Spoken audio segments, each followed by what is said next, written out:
భద్రాద్రి కొత్తగూడెం జిల్లాలో రైతులు ఎదుర్కొంటున్న సమస్యలు తీవ్ర ఆందోళనకు దారితీస్తున్నాయి.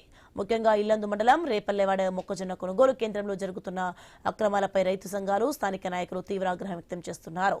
జిల్లా కలెక్టర్, ఎమ్మెల్యే కోరం కనకయ్య దృష్టి సారించాలని, రైతులకు న్యాయం చేయాలని డిమాండ్ చేస్తున్నారు.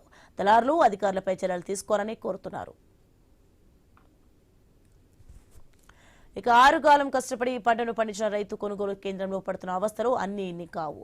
పంటను అమ్మేందుకు అనేక ఆగచాట్లు పడుతూ ప్రకృతి వైపరీత్యాలకు తన కష్టాన్ని కోల్పోవలసిన పరిస్థితులు నెలకొన్నాయి. రాష్ట్రంలోనే ఇల్లందు మండలంలో మొక్కజొన్న అత్యధిక స్థాయిలో సాగవుతుంది. జిల్లా సముద్రం, కొమరారం, ఇల్లందు వ్యవసాయ మార్కెట్ ఆవరణలో కొనుగోలు కేంద్రాలను ఏర్పాటు చేశారు. నెల రోజులు గడిచిన రైతులకు సరిపడా బస్తాలు ఇవ్వకపోగా కొనుగోలు లేక రోజుల తరబడి కొనుగోలు కేంద్రాల్లోనే పడిగాపులు పడాల్సిన పరిస్థితి నెలకొంది. ఇటీవల కురిసిన ఈ దుర్గాలు, అకాల వర్షానికి కొనుగోలు కేంద్రాల్లో పంటను కాపాడుకునేందుకు రైతులు నానా ఇబ్బందులు పడ్డారు. మరోవైపు మామిడి రైతులను సైతం ఎదురుగాలు తీవ్ర నష్టాన్ని కలుగజేసింది.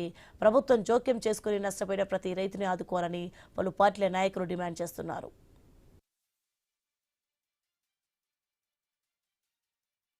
దీనికి దళారులకు మాత్రమే ఈ యాడు మాత్రం జరుగుతుంది.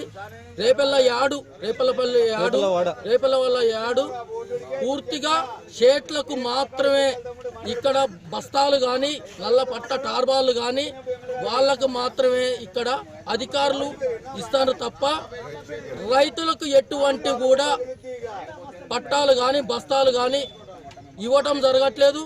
వాళ్ళకి తోడు వాళ్ళు అధికారులు పూర్తి నిర్లక్ష్యంతో కంప్లీట్గా రైతులను నాగం చేయడం జరుగుతుంది.